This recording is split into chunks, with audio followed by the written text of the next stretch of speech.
Tonight, we begin with a financial earthquake that Wall Street executives had feared, dismissed as unlikely, and desperately tried to prepare for. A market disruption that unfolded not over weeks or months, but in 17 hours. 17 hours that wiped out $840 billion in market capitalization. 17 hours that sent the Dow into its steepest intraday plunge since March 2020. 17 hours that forced the Federal Reserve into emergency consultations with the Treasury Department. What Beijing did today crossed a line that Washington had hoped would hold, and when that line broke, the United States did not hesitate. They responded with precision, with speed, and with economic force designed to send an unmistakable message: market manipulation on this scale will not be tolerated. For 18 months now, there had been whispers, not from official channels, not from formal State Department briefings, just whispers that Beijing was preparing something unprecedented in the financial space.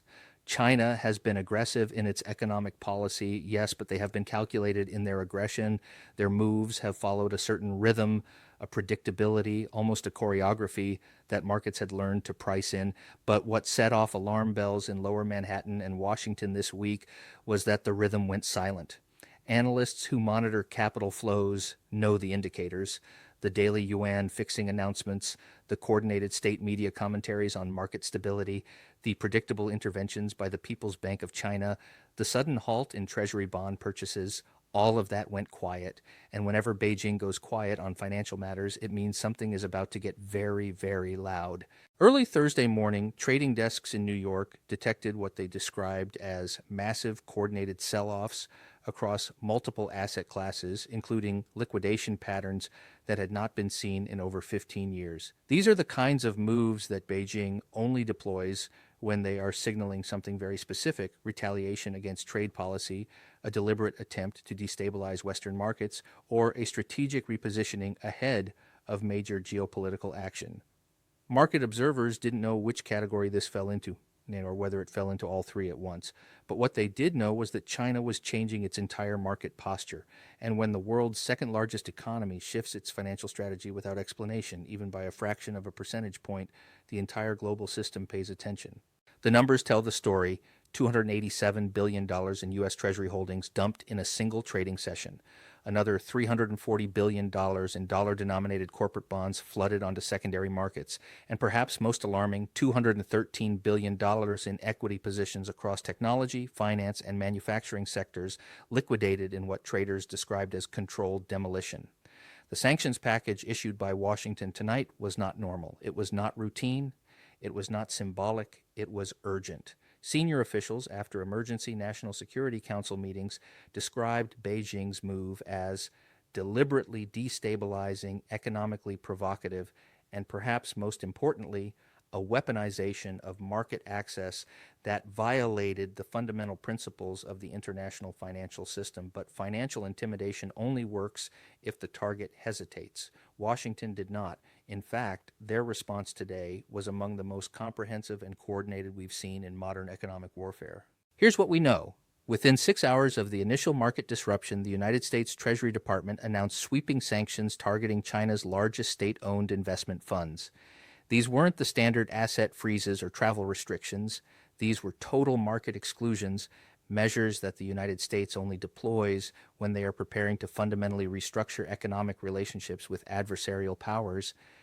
The sanctions immediately froze $600 billion in Chinese institutional assets held in U.S. financial systems. They barred 17 major Chinese banks from dollar clearing operations, and they imposed secondary sanctions on any financial institution globally that facilitates yuan to dollar conversions for the targeted entities. Tonight, multiple sources confirmed that Washington launched a coordinated financial counteroffensive on 3 specific pressure points, including the Bank of China's New York operations that had recently been upgraded to Tier 1 clearing status for what analysts believe was preparation for exactly this kind of market operation. The Treasury struck before Beijing could activate secondary protocols. They hit the clearing mechanisms. They hit the settlement infrastructure.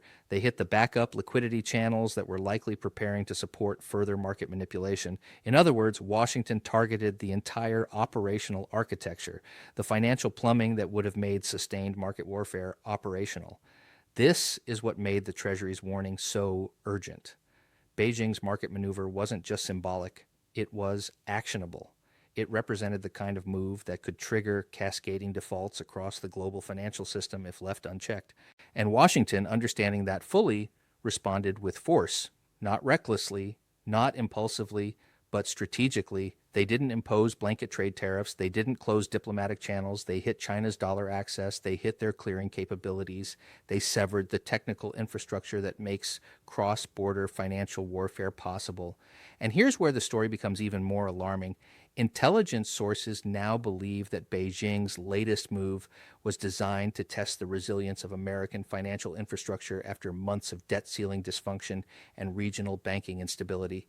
China wanted to see whether Washington would panic, whether the Federal Reserve would flood markets with emergency liquidity, whether political paralysis would prevent coordinated response, but instead the opposite happened.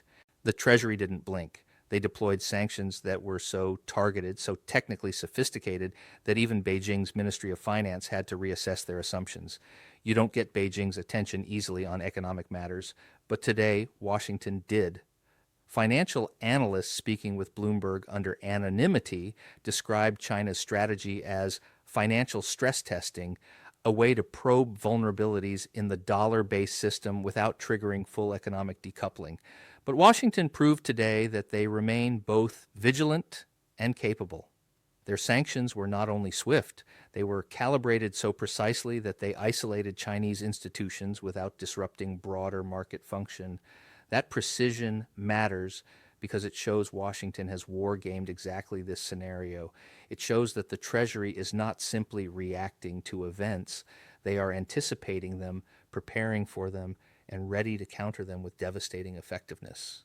As reports continued coming in throughout the afternoon, we learned more about the scale of Washington's response. The Office of Foreign Assets Control issued emergency designations on 43 Chinese financial entities, forcing immediate divestment by U.S. pension funds and institutional investors. The Federal Reserve activated dollar swap line restrictions that had been authorized but unused since the 2008 financial crisis. The Securities and Exchange Commission, operating under emergency authority, halted trading in 17 Chinese-linked securities that had been used as conduits for the sell-off. This wasn't just regulatory enforcement. This wasn't just bureaucratic procedure. This was coordinated economic counterstrike. This was financial containment. And financial containment is the one thing Beijing has struggled to defend against since the internationalization of the yuan began failing in 2022. For every advance they have made in digital currency infrastructure, Washington has countered with something that undermines adoption, limits utility, and reinforces dollar dominance. Remember, Beijing thought the dollar's reserve status was weakening. They thought American political dysfunction would prevent coordinated response. They thought regional banking failures had created systemic vulnerabilities they could exploit. But tonight, the exact opposite is happening. The dollar strengthened against all major currencies. Washington demonstrated unprecedented coordination across Treasury, Fed, and regulatory agencies, and the very banking system China thought was fragile absorbed an $840 billion shock without requiring emergency interventions. What makes this moment so dangerous and so revealing is that Beijing's latest move happened at a time when President Xi Jinping is under extraordinary domestic pressure. The real estate sector wants stimulus and bailouts. The technology sector wants regulatory relief and access to Western markets. Provincial governments want debt restructuring and fiscal support.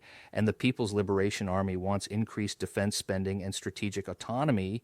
Xi is balancing these demands while managing youth unemployment above 20%, deflationary pressure in core consumer sectors, and capital flight estimated at $400 billion annually.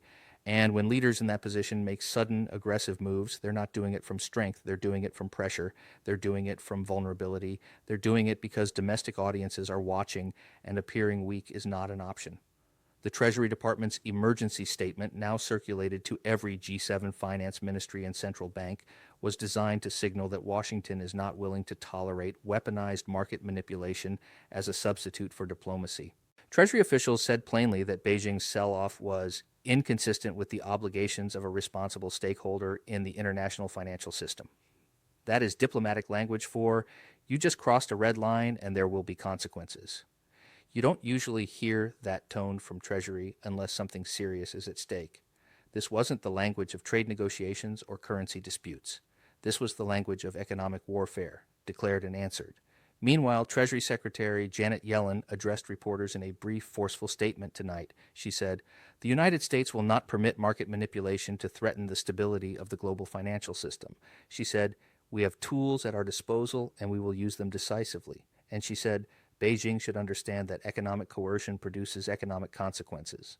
These are not rhetorical flourishes. These are statements from an institution that understands just how high the stakes have become. When the Treasury Secretary uses the phrase economic consequences in reference to China, markets listen, Beijing listens, and allies prepare for escalation. Here's what makes the situation even more concerning. Beijing's latest move wasn't isolated. Along with the massive Treasury sell-off, the People's Bank of China also suspended dollar-yuan swap agreements with 4 European central banks. State-owned enterprises canceled $47 billion in planned U.S. agricultural purchases. Chinese regulators increased scrutiny on foreign financial firms operating in Shanghai, targeting compliance procedures and what analysts see as retaliatory harassment. All of this happened within the same 72-hour window. When Beijing moves multiple pieces at once, it means something larger is underway. This wasn't improvisation, this was orchestration. Analysts are now considering several possibilities. One is that Beijing is preparing for a Taiwan contingency and wants to insulate its financial system from immediate Western sanctions. Another is that Beijing is attempting to force negotiations on technology export controls by demonstrating their capacity to inflict economic pain. A third possibility, the one worrying officials the most, is that Beijing is attempting to fundamentally restructure the global financial architecture away from dollar dominance, and this was the opening move. But today, Washington took that card off the table. They didn't negotiate, they didn't convene emergency summits, they didn't offer off-ramps, they sanctioned, they isolated, they demonstrated that market warfare is a game two can play, and one side has far more leverage. What we're watching now is a test of resolve. Beijing wants to see if Washington will maintain sanctions through market volatility and political pressure. Washington wants to show that financial coercion will be met with financial countermeasures that are more sophisticated and more damaging. The Federal Reserve wants to prevent contagion without appearing to reward market manipulation. And European allies want to prevent escalation into full economic decoupling while supporting the rules-based financial order. Tonight, we've heard from intelligence analysts who are now monitoring communications between Beijing and major trading partners. They say China is attempting to rally support among BRICS nations for an alternative clearing mechanism. They say Russia and Iran have offered technical assistance for sanctions evasion. And they say Beijing's decision to weaponize Treasury holdings is likely part of a broader strategy intended to create multiple simultaneous pressure points across the Western economic system. But Washington is not isolated. In fact, Washington is coordinating. Their response today, swift, technical, and multilateral, sent a message to Beijing that financial aggression will be met with financial isolation. And it sent a message to allies that American economic leadership remains credible, capable, and committed to defending the system that has underwritten global prosperity for 70 years. As the coming weeks unfold, we expect more details to emerge about what exactly Beijing hoped to achieve. But what we do know is that Washington's sanctions were timely. They prevented further market manipulation. They demonstrated resolve to allies who were watching for American leadership. And they imposed real costs on Beijing for testing boundaries in the financial sphere. What happens next will depend on what China does in the next 10 days. If they de-escalate, seek dialogue, and return to normal market operations, this moment will be remembered as a contained crisis that reinforced deterrence. If they escalate, double down, or activate secondary economic weapons, Washington and its allies have already shown they are prepared, they are positioned, they are ready to respond with measures that could fundamentally alter China's access to the dollar-based financial system. And tonight, for the first time in 2 decades, Beijing appears to be recalculating. The Ministry of Finance is quiet, too quiet. And when Beijing is quiet after a major move fails to achieve its objective, it means they are reassessing. It means they are choosing their next move carefully. It means they underestimated American resolve, American capability, and American willingness to use economic power as a strategic weapon. Because tonight, Beijing learned something they should have already known. The dollar is not just a currency, it's a weapon system. And when you weaponize markets against the United States, you discover very quickly that Washington has more ammunition, better targeting, and the willingness to pull the trigger. This story is far from over, but tonight one thing is clear. Beijing tested the limits. Washington defined them. and the global financial system, for all its vulnerabilities and anxieties, proved more resilient than China's strategists calculated. And we will be here watching every detail as the next phase unfolds